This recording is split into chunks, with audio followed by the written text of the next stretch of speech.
Bienvenidos al teórico de genética bacteriana y mecanismos de la transferencia horizontal genética. Mi nombre es Daniela Centrón y soy profesora adjunta del Departamento de Microbiología, Parasitología e Inmunología de la Facultad de Medicina.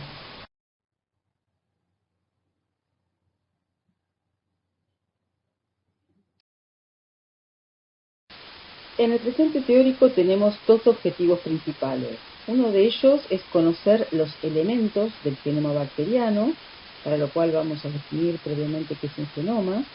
Y el segundo objetivo es comprender la dinámica de los mecanismos involucrados en la transferencia horizontal genética y también involucrados en lo que son los fenómenos de la patoadaptación genómica. La idea es que podamos responder, luego de este teórico, qué son las bacterias, cómo están compuestas, cómo es y qué es el genoma bacteriano, cómo se reproducen las bacterias, cómo diseminan las bacterias, cómo comparten la información genética, entre otros temas que vamos a ir tratando. La gran pregunta es, ¿cómo definimos a las bacterias? Son organismos unicelulares que se reproducen por fisión binaria, a diferencia de todo el resto de los seres vivos, y que salvo excepciones viven libremente y miden entre 0,1 a 10 micrones. Si vemos los tamaños relativos de las bacterias con respecto a los virus, vamos a ver primero que hay distintos tamaños de las bacterias. ¿Está bien? Staphylococcus aureus, por ejemplo, es mucho más grande que una clamidia. Y las bacterias, en general, son mucho más grandes que los virus. Con respecto al genoma de las bacterias, este varía muchísimo. Puede ser muy pequeño, como el caso de Mycoplasma genitalium, hasta 10 veces más grande, como puede ser el caso de Nostoc funciforme, o de algunas bacterias también que pueden ser patógenas de humanos, como Mycobacterium pneumatis o Pseudomonas aeruginosa. Para poder comprender qué son las bacterias, tenemos que hacer siempre un poco de historia.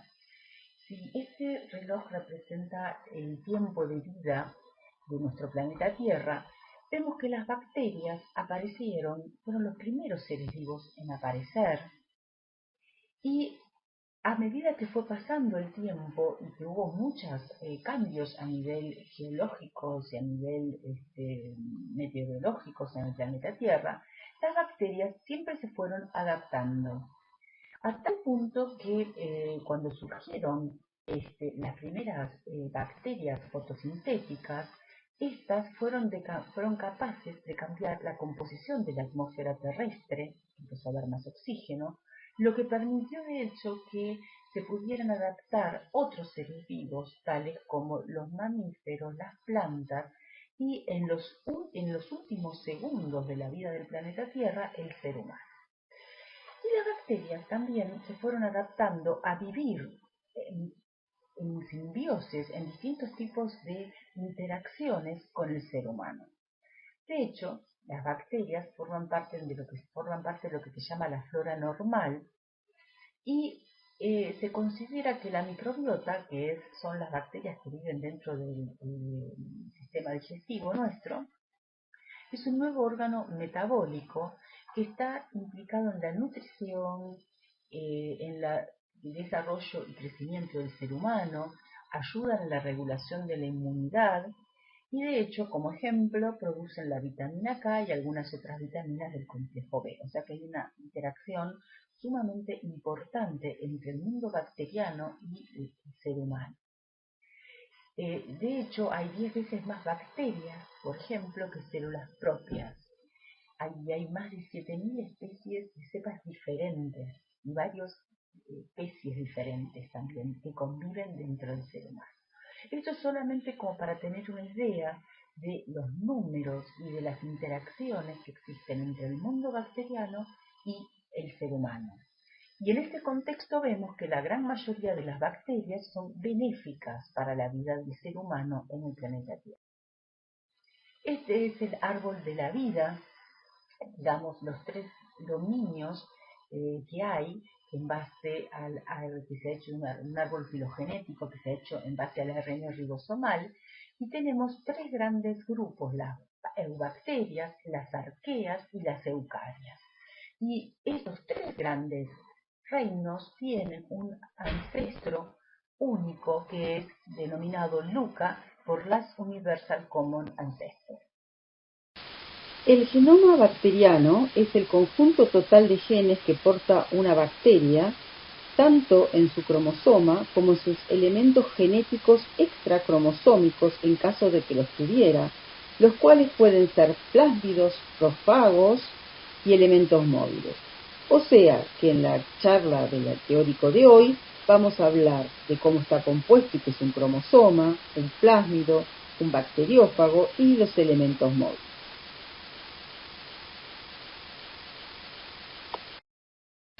El cromosoma bacteriano está compuesto por ADN, doble cadena, es circular, se encuentra superenrollado, es haploide, o sea que solo posee una copia de cada gen, y puede tener de 1000 a 6000 kilobases. La bacteria más pequeña que se ha secuenciado hasta el momento posee 140.000 pares de bases y es la especie Personella rudi. Lo especial en esta especie bacteriana analizada es que redujo tanto su genoma que según la definición actual no podría ser considerada ser vivo, ya que le faltan importantes genes para la síntesis de su envoltura celular, así como para su metabolismo. El tamaño mínimo de un genoma bacteriano se estima en general en 400.000 pares de bases.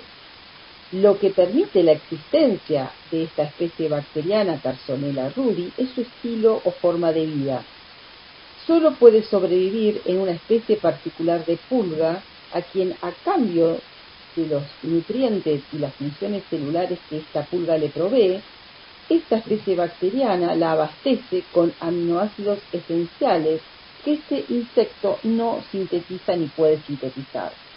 Esta relación entre dos seres vivos es llamada simbiosis y está muy extendida en la naturaleza. Entonces, las principales propiedades del cromosoma bacteriano, que son las que le permiten perpetuarse de una célula madre a una célula hija, son la replicación y la expresión de los genes. A medida que fueron avanzando la cantidad de genomas bacterianos que se fueron secuenciando a lo largo del tiempo, que hoy en día ya son muchísimos, se sabe que hay algunas especies que poseen un cromosoma y hay otras que poseen hasta 2 y 3 cromosomas. A su vez, el gen es la unidad funcional del cromosoma. Cada gen ocupa en el cromosoma una posición determinada, lo cual es llamado locus. El conjunto de genes de una especie es lo que se denomina genoma. Los genes en las bacterias pueden encontrarse muchas veces, aunque no siempre, adyacentes a un promotor, tal como se observa acá en la figura, el cual es una región de ADN que controla la iniciación de la transcripción de un gen. Un gen, entonces, es un segmento de ADN o ARN, o sea, un ácido nucleico, que codifica directamente moléculas de productos funcionales, que también pueden ser ARN, catalíticos o proteínas. En ausencia de una función desconocida o demostrable, un gen puede ser caracterizado por secuencia, transcripción u homología. Como dijimos anteriormente, no todos los genes se localizan adyacentes a un promotor que promueve su transcripción en los procariotas. Las bacterias tienen la característica que muchos de sus genes se hallan ordenados en operones, por lo cual se dice que la transcripción es policistrónica, o sea, a partir de un solo promotor pueden transcribirse muchos genes. Los plásmidos son moléculas de ADN extracromosómico, generalmente circular, aunque pueden ser lineales, que se replican y que tienen la característica de transmitirse independientemente del cromosoma bacteriano. Están presentes normalmente en las bacterias, pero también se los puede encontrar en las arqueas y en algunas ocasiones en organismos eucariontes tales como las levaduras. Su tamaño es muy variable, puede ser desde 1 kilobase, o sea 1000 pares de bases, hasta 800 kilobases. Además, el número de plásmidos varía según el tipo de plásmido, desde una copia por célula bacteriana hasta algunos cientos por célula. Los plásmidos portan información que ayuda a las bacterias a adaptarse al medio circundante y a su evolución. Hay que tener en cuenta que forman parte del mobiloma. Cada uno de los plásmidos aporta funciones que la bacteria receptora no poseía en el cromosoma. Así es como hay plásmidos distintos que pueden ser adquiridos por una Escherichia coli comensal y convertir a esta Escherichia coli comensal en una Escherichia coli enteropatógena, o dependiendo del plásmido, en una Escherichia coli enterotoxigénica, o si es otro plásmido, convertirla en una Escherichia coli enteroinvasiva. Así es como la Escherichia coli enteropatógena adquiere el plásmido PAF, el cual posee los genes que codifican para las fimbrias BFP, que es el determinante de patogenicidad de este virotipo. Esto a mí me gusta mucho tomar como ejemplo para la patoadaptación a Escherichia coli, que es una especie bacteriana que puede ser comensal del ser humano, pero también puede ser patógena, como lo son las Escherichia coli intestinales, que producen los distintos tipos de diarreas que vamos a ver más adelante en otros teóricos y en seminarios, pero que también pueden producirse cambios en las Escherichia coli comensales que las llevan a producir infecciones extraintestinales, como la Escherichia coli uropatógena, que produce infecciones urinarias, o las Escherichia coli capsuladas, que pues son capaces de producir meningitis. Entonces, el concepto importante en el proceso genómico patoadaptativo es que una cepa bacteriana puede ser, digamos, inocua para el ser humano, pero que por la adquisición de determinados plásmidos puede convertirse en patogénica. Ya vimos los casos y el ejemplo de las Escherichia coli comensales y los distintos virotipos de diarreas, pero también tenemos otros plásmidos de relevancia asociados a virulencia, como el caso de los plásmidos que codifican para las toxinas factor edema y factor letal en Bacillus anthracis. Por ejemplo, en el caso de Bacillus anthracis, esta es una especie bacteriana que usualmente se encuentra en el ambiente, diseminada a nivel global, y que solamente es patogénica cuando adquiere estos dos plásmidos. Entre las funciones entonces que podemos nombrar de los plásmidos tenemos el de replicación, reparación, fertilidad, resistencia a antibióticos, resistencia a metales tóxicos y detergentes, pueden conferir resistencia a bacteriófagos, pueden estar involucrados en metabolismo de azúcares y compuestos aromáticos, pueden codificar genes que colaboren en la adhesión celular, factores de virulencia, como veíamos recién. Por otro lado, también tenemos a los bacteriófagos que forman parte del genoma bacteriano. Los bacteriófagos son los virus que infectan a las bacterias, también se los llama fagos, y cumplen un ciclo de multiplicación dentro de la célula bacteriana, pudiendo conducir, en algunos de sus mecanismos, a la lisis de la misma para su posterior proliferación. Los fagos pueden tener dos tipos de mecanismos dentro de la célula bacteriana. En ambos mecanismos penetran a la célula bacteriana por un mecanismo de reconocimiento de algún receptor, liberando luego el ADN o el ARN del bacteriófago al interior de la célula bacteriana. Y allí algunos fagos pueden llevar a cabo un ciclo lítico o un ciclo lisogénico, dependiendo del tipo de fago. El ciclo lítico es aquel en el cual el fago se replica, una vez que ingresó el ADN o el ARN, se replica utilizando toda la maquinaria de la célula bacteriana y posteriormente produce la lisis bacteriana. El ciclo lisogénico es cuando el bacteriófago penetra, luego de penetrar a la célula bacteriana, el ADN se inserta dentro del cromosoma bacteriano, ya puede hacerlo también dentro del plásmido, pero usualmente lo hace dentro del cromosoma, se inserta y pasa a ser parte de esta manera del genoma bacteriano. Cuando el fago se haya inserto dentro del cromosoma bacteriano, recibe el nombre de profago, y este es el ciclo lisogénico. Hay algunos fagos que luego de realizar el ciclo lisogénico pueden dar lugar al ciclo lítico. Además, algún gen del bacteriófago puede expresarse y dar una característica especial y característica a la célula hospedadora.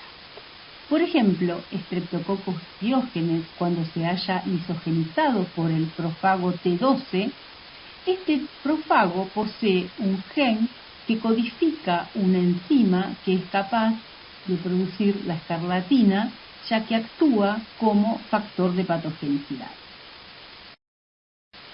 En esta tabla les muestro otros profagos que cuando están lisogenizados poseen genes que codifican enzimas que hacen que la cepa hospedadora se vuelva patogénica. Por ejemplo, el fago CTX, cuando lisogeniza a las cepas de Vibrio cholera, tiene un gen que produce la toxina colérica y es el gen que permite tener a esa cepa y al paciente al cual está infectando el fenotipo de cólera. O sea, que las cepas de Vibrio cholera que no están lisogenizadas por el profago CTX no producen la toxina colérica y no darían el fenotipo del cólera.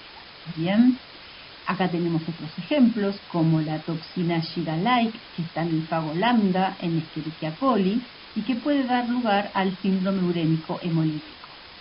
El caso del fago clostridial que posee un gen que codifica para la toxina botulínica y que al estar lisogenizando a Clostridium botulinum da lugar al botulismo. Y es el mismo caso en la difteria y en la escarlatina, como vimos anteriormente. Por último, los últimos elementos que vamos a hablar como componentes del genoma bacteriano son los elementos móviles del ADN bacteriano. Son las secuencias de inserción, también llamadas IS, los trasposones simples, los trasposones compuestos, los trasposones conjugativos, las islas genómicas y el sistema integron-cassette, de cada uno de los cuales yo les voy a hablar en detalle en lo que prosigue en la clase de hoy. Los trasposones fueron descritos por primera vez en la década del 40 y fueron descritos a nivel fenotípico, y los primeros en ser descritos fueron los trasposones que se encuentran en el maíz, en estos granos del maíz que ustedes ven acá, y que la persona que los describió por primera vez, Barbara McClintock, ella lo que sugirió es que existían elementos saltarines que eran los que determinaban los cambios de colores en cada uno de los granos del maíz. ¿Bien? Y esto fue demostrado a nivel genético muchos años más tarde. Hasta hace no mucho tiempo, los trasposones bacterianos eran considerados ADN basura. Hoy en día sabemos que cumplen muchas funciones muy variadas y en algunos casos pueden cumplir funciones esenciales para la sobrevida de la bacteria. Un estudio recientemente hecho identificó a que los trasposones son los elementos más abundantes en la naturaleza. Lo que hicieron en este estudio fue evaluar la abundancia de cada uno de los distintos tipos de genes en todos los genomas depositados en el GenBank, no solo bacterianos, sino también de las arqueas y de los eucariontes, incluyendo al ser humano. Y acá vemos cómo los trasposones fueron identificados como los elementos genéticos más frecuentes en todo el contenido genético conocido. Entonces, los transposones pueden estar involucrados en eventos tales como los cambios de color en los granos del maíz. Se sabe que también estuvieron involucrados en la evolución hacia la viviparidad. Se sabe que están involucrados en la narcolepsia canina. Se sabe que están involucrados en los cambios de colores y en los colores de las flores. Y en líneas generales podemos decir que las funciones del ADN móvil es la expresión de genes, la sobreexpresión de genes, la deleción de genes, la destrucción de genes, la modulación de la expresión, la duplicación y acumulación de genes, la movilización de genes, todo esto lo cual lleva a cambios fenotípicos que luego son seleccionados. Bueno, entonces nos preguntamos qué es un transposón, y un transposón es un fragmento de ADN que es capaz de pasar de una localización genómica a otra, ¿está bien? Para ello codifica dentro de su estructura genética una transposasa, que es la que reconoce el sitio nuevo blanco de ADN, restringe, actúa como una enzima de restricción, restringe los extremos del transposón y de esa manera lo transpone este elemento genético a otro sitio blanco. Entonces, de esta manera, un transposón que se encontraba en un determinado sitio, que sería el genoma dador, puede encontrarse luego en otra parte del genoma, que sería el genoma blanco, mediante el mecanismo de transposición. Las secuencias de inserción son los elementos genéticos móviles más pequeños y están formados por al menos un gen que codifica para la transposasa y se encuentran flanqueados por lo que se llaman repeticiones inversas, que son esto que ustedes ven acá en rojo, que pueden tener de 10 a más de 300 pares de bases, que es el sitio blanco que reconoce la transposasa donde luego va a escindir. ¿Está bien? Ahí es donde va a digerir a los dos lados flanqueantes de la secuencia de inserción o transposón. También va a digerir en el sitio blanco, esto que ustedes ven acá, el sitio blanco que reconoce como ATP, lo va a digerir como una enzima de restricción y luego va a ligar, actuando como una ligasa, el ADN del transposón a ese nuevo sitio blanco.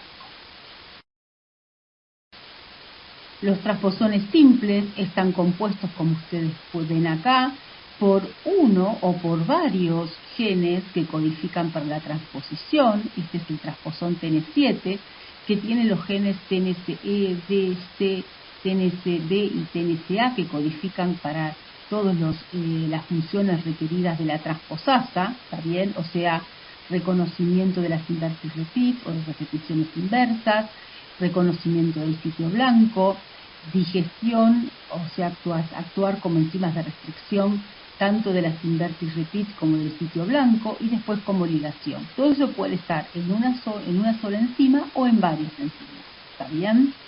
Entonces los transposones simples tienen todas esas funciones y además tienen la característica de que poseen otros genes que se encuentran flanqueados por las repeticiones inversas, de tal manera que cuando se moviliza el transposón simple, se va a movilizar no solo la transposasa y las repeticiones inversas, sino también se va a transponer lo que está contenido dentro de las repeticiones inversas. ¿Está bien? Entonces, estos transposones simples pueden invadir otros sitios blancos, tanto sea en el cromosoma como en el plásmido, o sea que pueden tener varios sitios de inserción. Los transposones compuestos están formados por dos secuencias IS, o sea, dos secuencias de inserción, que flanquean una determinada región de ADN. Un caso interesante para entender cómo es que se forman los transposones compuestos es el ejemplo de este transposón que disemina la resistencia a gentamicina. Este es un gen, el AC632A, que no importa el nombre, simplemente como ejemplo, que se encuentra flanqueado por dos IS-140. Entonces, estos son eventos que hay que tener en cuenta que ocurren al azar, todos estos de movilización y los que dan lugar a la formación de los transposones compuestos, pero que bajo presión, en este caso presión antimicrobiana, porque estamos hablando de un transposón de resistencia a gentamicina, bajo la presión antimicrobiana se van a seleccionar aquellas estructuras que otorgan un fitness positivo a la cepa que los posee. Entonces, el primer evento que ocurre es el de la transposición de una secuencia IS a un extremo flanqueante del gen de resistencia, que en este caso es el AC632A, pero que puede ser cualquier otro gen de resistencia.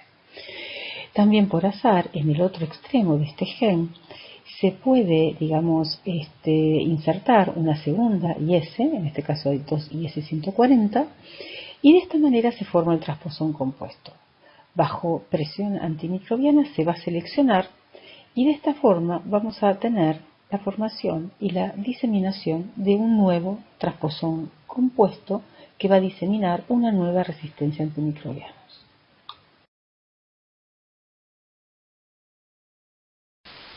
Después tenemos los transposones conjugativos, que son aquellos transposones que se encuentran insertos dentro del cromosoma de una célula bacteriana, pero que dentro de su estructura tienen todos los genes que codifican para un proceso llamado conjugación, que es el cual les permite pasar de una célula bacteriana, como ustedes ven acá, a otra célula bacteriana.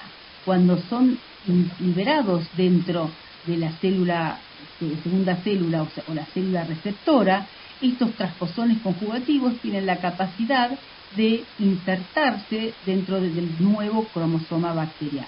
Bien, estos transposones conjugativos son el paradigma de las llamadas islas genómicas. Entonces, las islas genómicas, o también llamadas alienígenas, pueden estar localizadas tanto en cromosoma como en plásmidos, y se las identifica a nivel genómico porque poseen un porcentaje G más C diferente al resto del genoma bacteriano.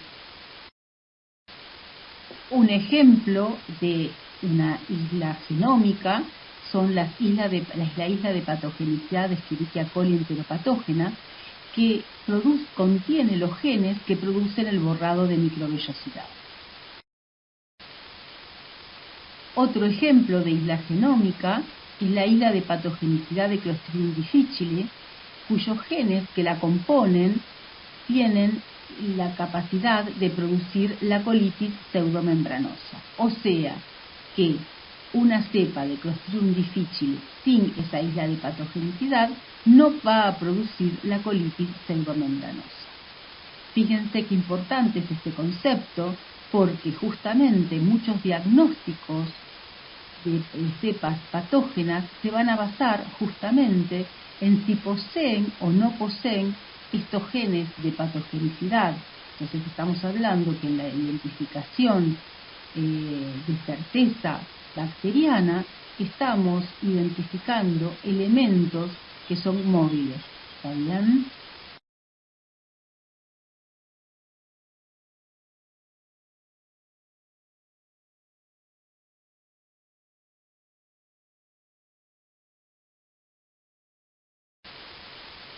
Otro mecanismo de los elementos móviles del ADN bacteriano son el sistema integrón cassette. Este es un sistema de dos componentes.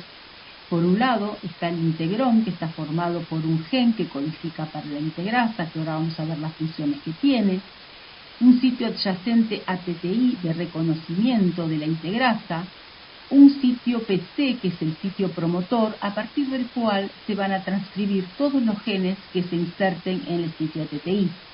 Por otro lado, tenemos los genes cassette, que están compuestos por un gen que codifica para una función determinada y que está flanqueado por una secuencia de ADN que recibe el nombre de sitio HC, sitio de reconocimiento HC, que es justamente el sitio de ADN que va a ser reconocido por la integrasa. La integrasa, cuando se expresa, es capaz de reconocer, entonces, como decíamos, este sitio AC.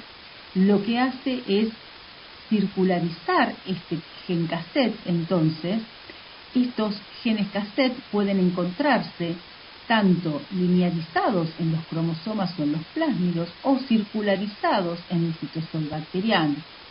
Esta integrasa, al mismo tiempo, va a reconocer el sitio TTI, y una vez que corta el sitio TTI y que corta el sitio AC circularizado, es capaz de insertar a los genes cassette dentro de lo llamado zona variable del integrón, que sería donde está el sitio ATTI. ¿Está bien?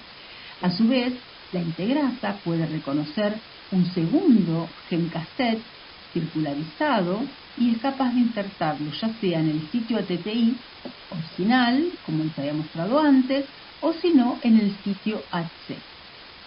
Esto a mí me gusta llamarlo como un sistema de ingeniería genética en vivo, ya que tenemos una enzima que es capaz de identificar los sitios blancos, digerirlos, insertarlos en una plataforma genética donde se van a transcribir y a expresar, y todo esto está hecho por una sola enzima, que es la integrasa de integrón.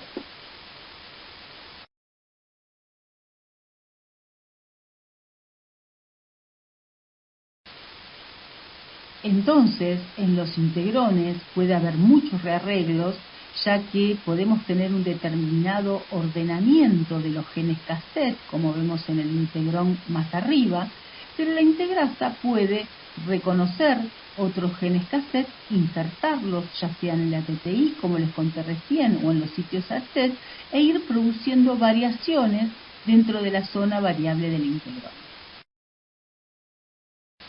Por eso a mí me gusta poner como ejemplo este tranvía, donde la locomotora es la integrasa y los vagoncitos son los distintos genes cassette que tienen la posibilidad de ser movilizados y cambiados de lugar por la integrasa.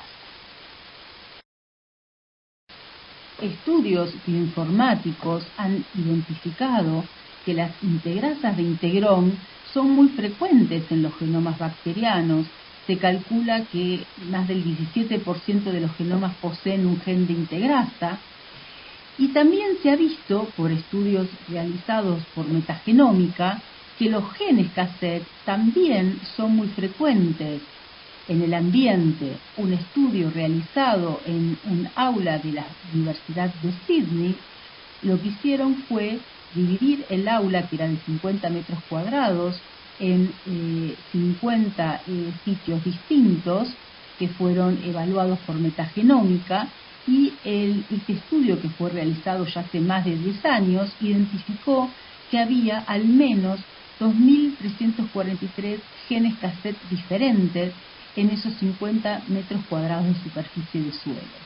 Esto nos está hablando de que hay un pool genético que actúa como reservorio muy grande de genes cassette que están en el ambiente y que potencialmente pueden ser seleccionados y pasar a las cepas clínicas. Esto es lo que ocurre con la resistencia antibiótica.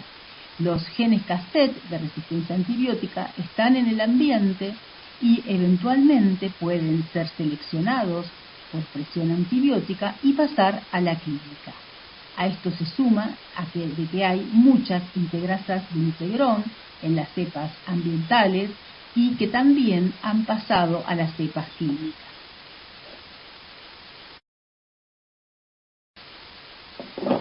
Hay dos tipos de integrasas de integrón. Están las integrasas de integrón que son ubicuas dentro de una especie, como es el caso de Vibrio cholera, que es una especie en la cual todas las cepas de Vibrio cholera tienen una integrasa de integrón, o sea que es un gen ubicuo dentro de una especie, es la llamada integrasa INT4, y después tenemos otros alelos de integrasas que tienen un 60-70% de identidad, por ejemplo, con esta integrasa de Vibrio cholera, pero que se hallan ubicados, rodeados de elementos móviles y que se hallan descritos generalmente en cepas clínicas. Estos son los integrones de clase 1 y los integrones de clase 2. Hoy en día hay más de 130 diferentes genes cassette de resistencia a antibióticos que codifican resistencia a todas las familias de antibióticos menos a tetraciclina.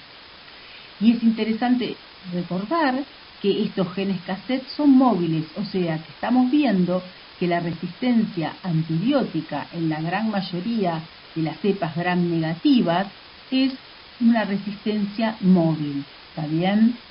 En este gráfico vemos cómo a medida que ha pasado el tiempo se han ido identificando más genes cassette de resistencia a antibióticos en cepas clínicas.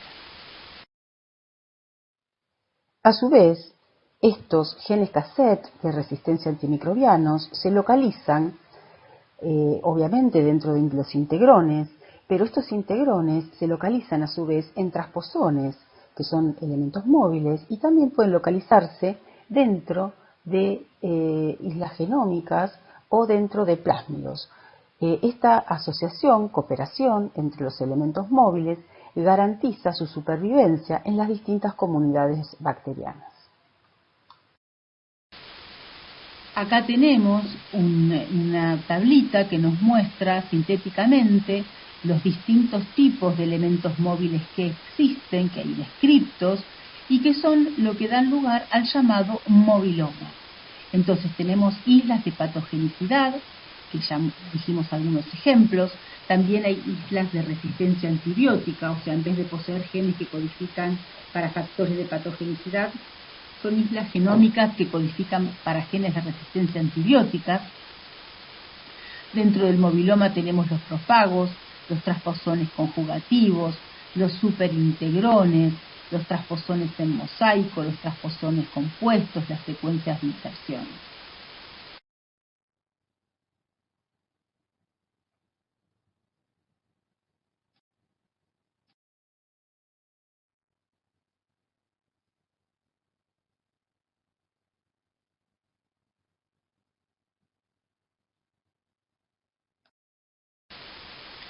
La transferencia horizontal genética, o también llamada transferencia lateral genética, es el movimiento del material genético entre dos células bacterianas.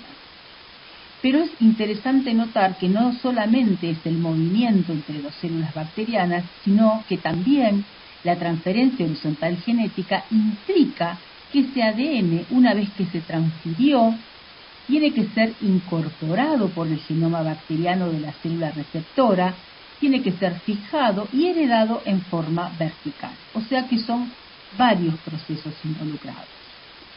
La sigla para reconocer a la transferencia horizontal genética es THG, y a mí me gusta decir que la transferencia horizontal genética es una adaptación a tiempo real. ¿Por qué digo adaptación a tiempo real? Porque los eventos de transferencia horizontal genética determinan que algunos plásmidos, por ejemplo, que son relevantes a la virulencia, su presencia esté directamente relacionada a un evento de patogenicidad. Este es el caso de la Sinus anthracis, cuyas cepas que poseen los plásmidos asociados a virulencia producen justamente esta enfermedad, el anthrax. Aquellas cepas que no poseen los plásmidos asociados a patogenicidad no producen esta patología. Otro ejemplo es el del profago T12, que al isogenizar alguna cepa de Streptococcus pyogenes le confiere la capacidad de producir la escarlatina. Acá tenemos otro ejemplo, el del tétanos, donde la adquisición de los plásmidos que poseen los genes de patogenicidad son los que le permiten a las cepas de Clostridium tetani convertirse en los causantes del tétanos. Entonces estamos viendo que hay cepas que son no patógenas para el ser humano, pero que por eventos de la transferencia horizontal genética, algo que ocurre en pocos segundos los lleva a convertirse en cepas patógenas y altamente patógenas como las que acabamos de describir. Por eso, para el estudio de la transferencia horizontal genética hay dos modelos biológicos muy interesantes para la clínica médica. Uno es el de la resistencia antimicrobiana y otro es el de la patoadaptación bacteriana. Con respecto a la resistencia antimicrobiana, sabemos que es un fenómeno reciente, que lo conocemos desde sus inicios, está extremadamente documentado. O sea, hay documentación y investigaciones muy amplias hechas al respecto, tanto a nivel molecular como funcional, estadístico, infectológico. Y la problemática de la resistencia antimicrobiana es un evento que ocurre y que está relacionado con el 80% de las resistencias son debido justamente a la transferencia horizontal genética. Entonces es un perfecto modelo biológico para estudiar a la resistencia antimicrobiana y a la transferencia horizontal genética. Es un ejemplo del proceso presión-selección-adaptación genómica en un tiempo limitado que nosotros lo hemos visto en no menos de 60-70 años.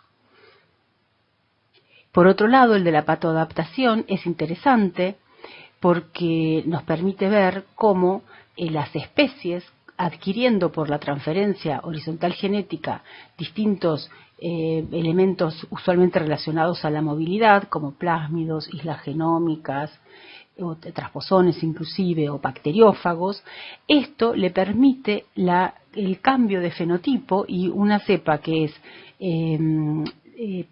comensal, como es la Escherichia coli intestinal, puede pasar a ser patógena en gran medida gracias a los eventos de transferencia horizontal genética. Entonces, la resistencia antimicrobiana y la patoadaptación nos permiten estudiar la transferencia horizontal genética desde un punto de vista molecular, funcional y también, digamos, poder hacer análisis evolutivos de hacia dónde pueden llegar, digamos, a irse adaptando estos dos modelos biológicos en función de los eventos de la transferencia horizontal genética.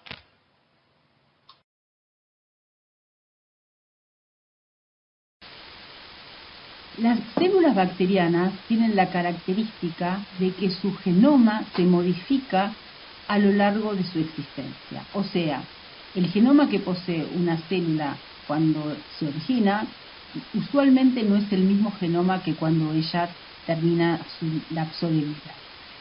Esto se debe a que las células bacterianas son capaces de adquirir elementos genéticos por diversos mecanismos que vamos a ver ahora, pero también hay que considerar que tiene una capacidad muy alta cada una de las células bacterianas de perder los elementos genéticos. O sea que así como gana ADN o RN, también es capaz de perder.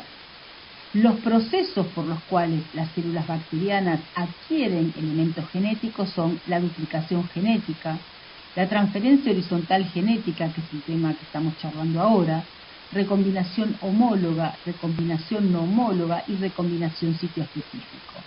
O sea, lo que podemos concluir es que el contenido genómico bacteriano es dinámico. El evento de la transferencia horizontal genética comenzó a conocerse más en profundidad cuando se empezaron a secuenciar genomas bacterianos. Esto empezó a ocurrir hace no más de 20 años. Cuando se secuenciaron los primeros genomas, se secuenció un genoma de cada especie bacteriana. O sea, había una cepa de Escherichia coli secuenciada y una cepa de Mycoplasma genitalium. ¿Está bien? Esto fue en el año 2000. Cuando se compararon los genomas, se vio primero que había genomas más pequeños que otros, como ustedes pueden ver en este gráfico, pero también se vio que había especies bacterianas que tenían más cantidad de ADN móvil que otras. ¿Está bien?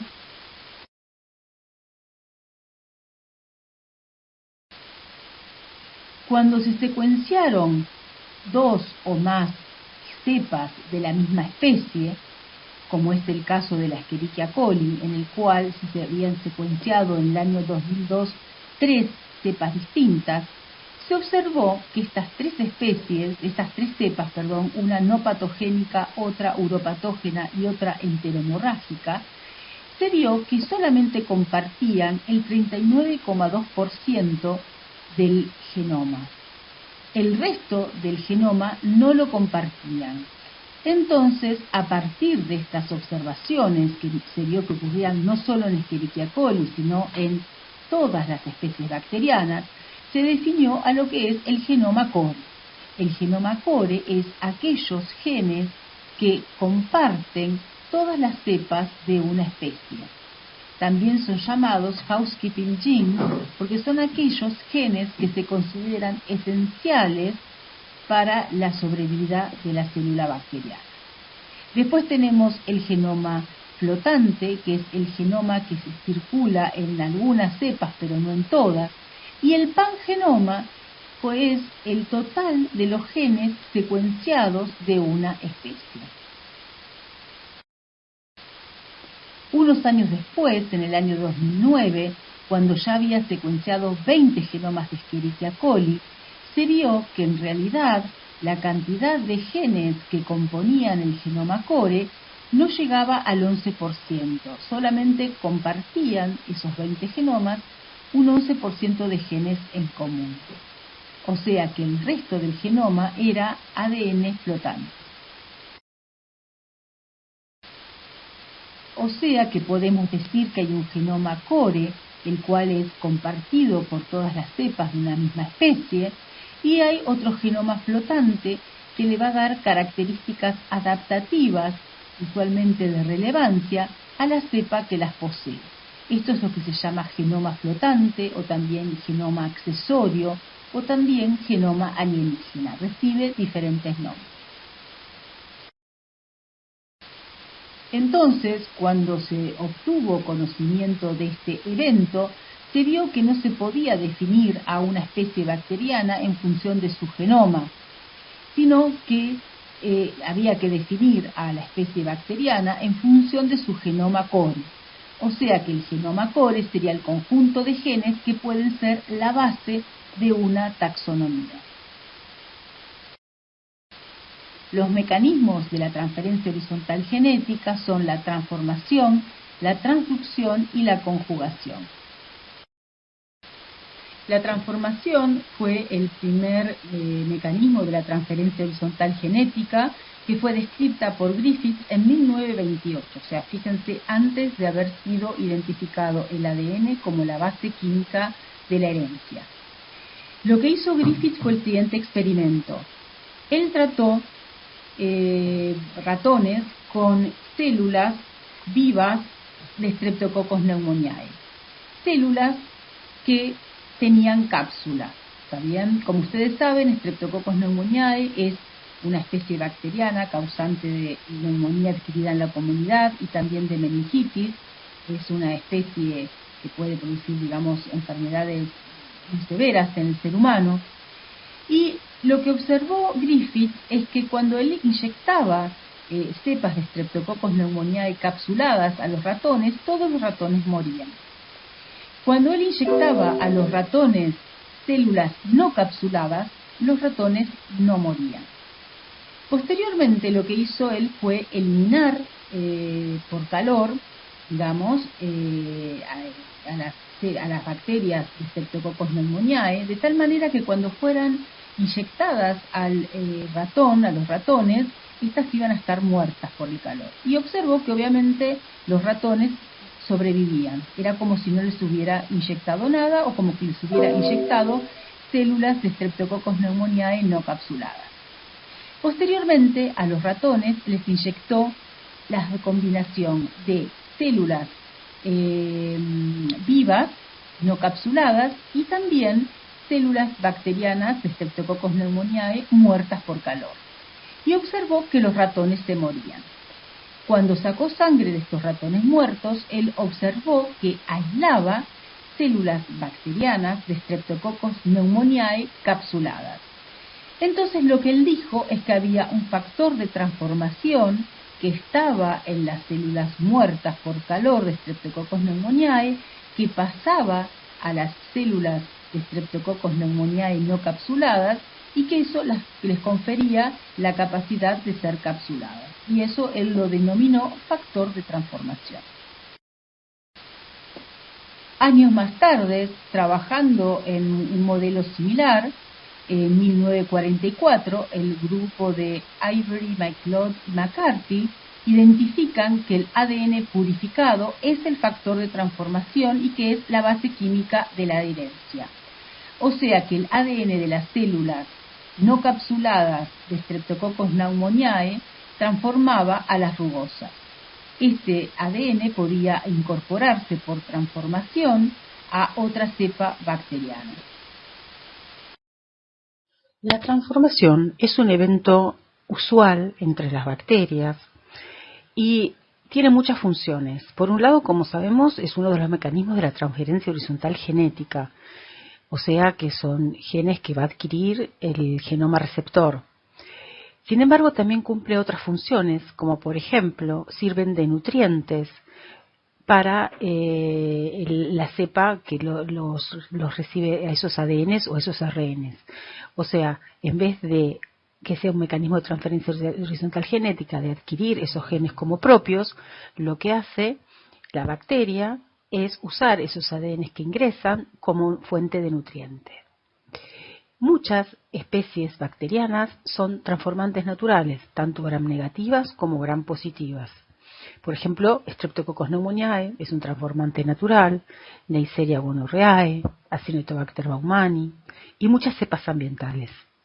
También hay que saber que es factible a cualquier especie bacteriana, casi, siempre hay excepciones obviamente, pero hacerlas transformantes artificiales. Se los hace competentes natural a la cepa bacteriana y de esa manera se puede realizar la transformación artificial.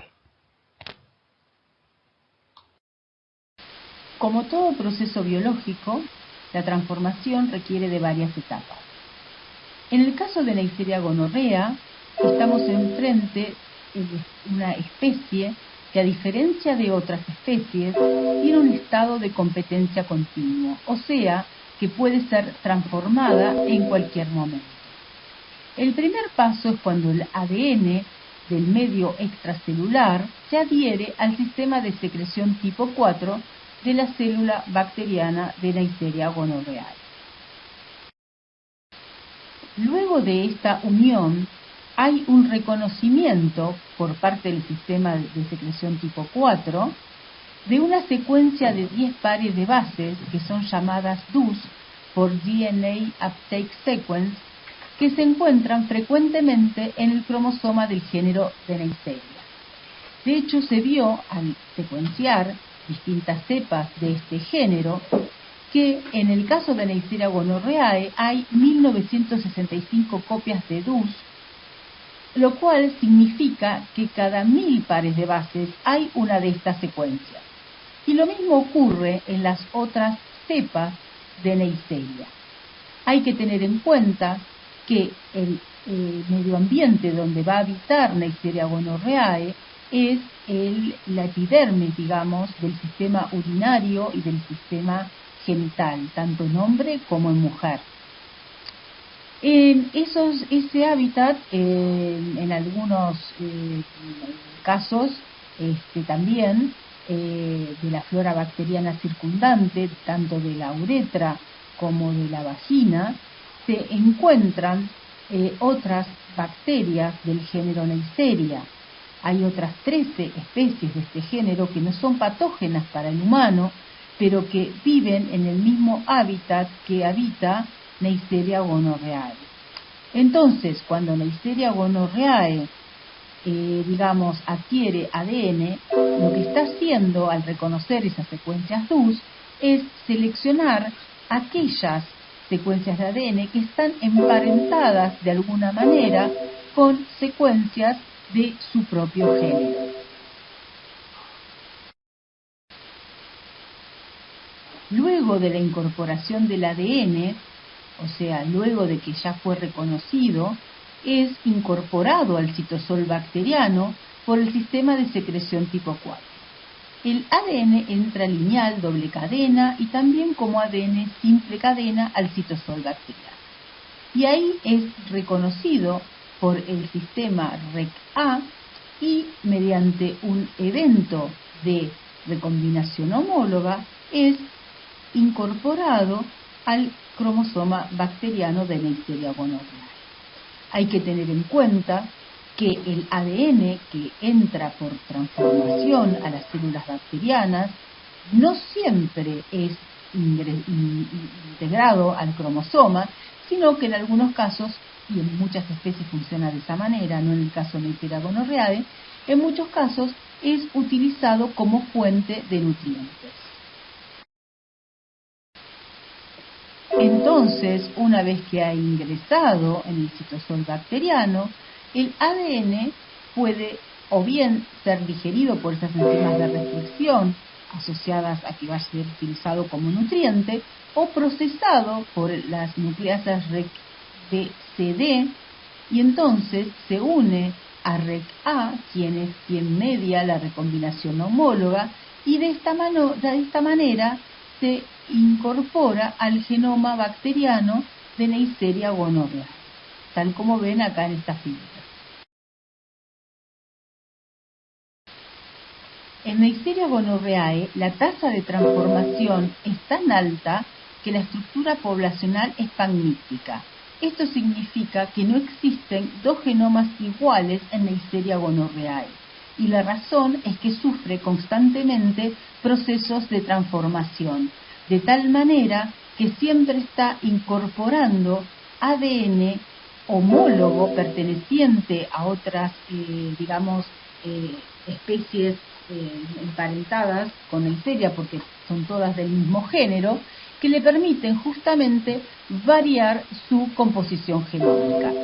Un ejemplo de patoadaptación es el caso de las adhesinas, las cuales son altamente antigénicas y presentan una conformación en un momento, pero que gracias a la transformación van modificando continuamente esa composición, de tal manera que cuando se monta una respuesta inmune contra esas primeras adhesinas, luego cuando se forman los anticuerpos, esos anticuerpos ya no reconocen más a esas adhesinas porque ya cambiaron su conformación, por lo cual tienen que volver a formarse nuevos anticuerpos, lo cual obviamente lleva un tiempo, que es lo que le permite a las cepas de Neisseria gonorrhoeae adaptarse a lo largo del tiempo y sobrevivir dentro del ser humano. Esta es la razón por la cual la gran mayoría de las mujeres presentan, al ser esta infección asintomática en las mujeres, pueden presentar, debido a estos cambios antigénicos constantes, una infección subclínica y por muchos años si no es detectada a tiempo.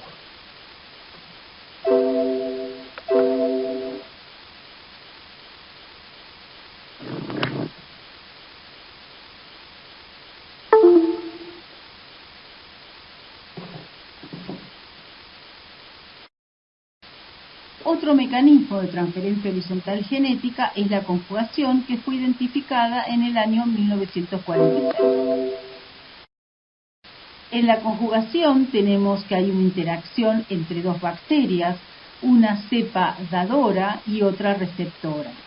En ambos casos, el plásmido se va a obtener en las dos células, o sea que vamos a pasar de tener una célula con plásmido y otra sin plásmido, vamos a pasar a tener dos células con plásmido. ¿Está bien? Hay replicación del plásmido.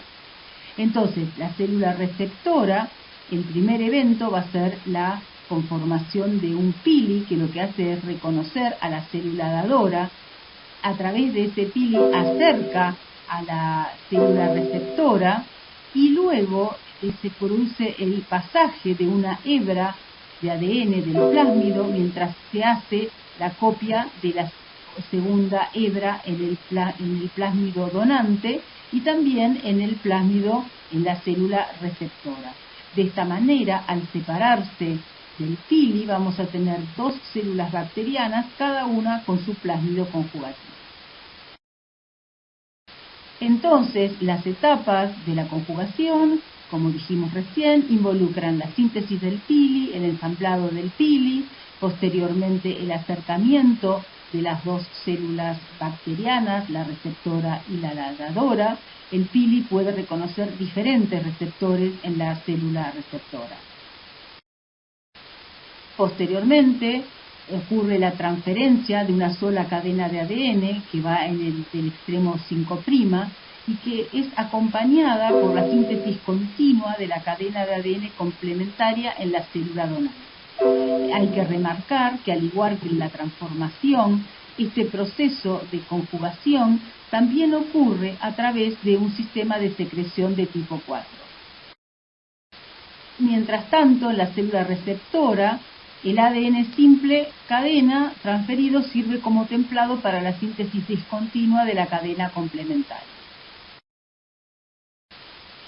Hay plásmidos muy importantes de relevancia en la clínica médica, tales como los plásmidos conjugativos, que pueden poseer hasta 70 u 80 determinantes de resistencia a antibióticos. Y estos se suelen encontrar justamente en plásmidos conjugativos, que tienen la capacidad de pasar de una cepa a otra, aun siendo cepas de distintas especies bacterianas.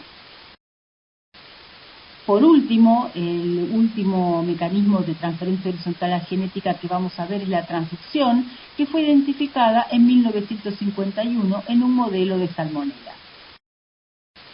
Acá podemos ver, por ejemplo, una microfotografía electrónica del bacteriófago 7,4 infectando a Escherichia coli. En el evento de transducción, el fago que se replicó produce la lisis bacteriana, y al producirse la lisis bacteriana y al encapsilarse los fagos, pueden llevar algunos fagos el ADN del fago, pero hay otros fagos que pueden llevar, además del ADN del fago, ADN que es de la célula que estaban infectando, o sea que contienen ADN de la célula huésped.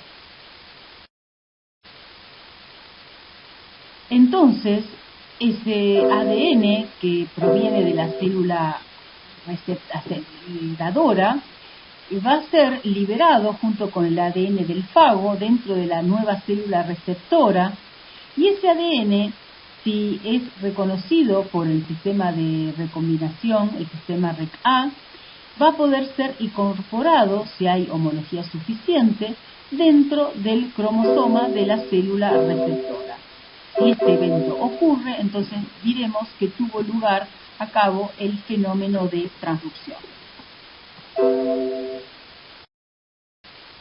Hay fenotipos relevantes de transducción, por ejemplo, la resistencia a la meticilina en Staphylococcus aureus. Está sugerido de que justamente se produce a eventos de transducción. Como síntesis, podemos decir que en las etapas de la transferencia horizontal genética hay una dinámica intercelular entre una bacteria, que es la receptora, y plásmidos o islas genómicas que pasan por conjugación con otra célula dadora. Este genoma exógeno debe ser fijado por eventos de recombinación homóloga, también por eventos de recombinación no homóloga.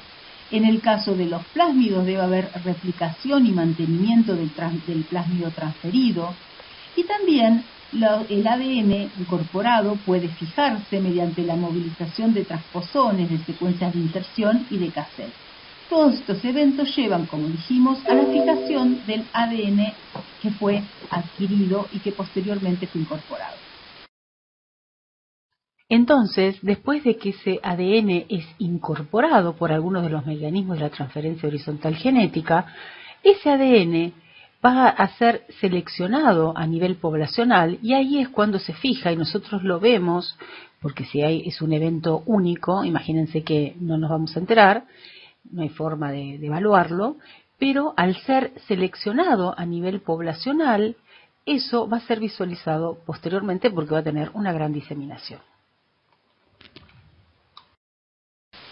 Por eso es un buen ejemplo este de patoadaptación de Escherichia coli, donde vemos como una cepa comensal de Escherichia coli, por adquisición de un bacteriófago, puede convertirse en la Escherichia coli enteromorrágica, por la adquisición de islas genómicas, puede convertirse en Escherichia coli enteropatogénicas, o por la adquisición de plásmidos, puede convertirse en Escherichia coli enterotoxigénica también. O sea que vemos distintos procesos asociados a la transferencia horizontal genética que le permiten patoadaptarse a la especie de Escherichia coli.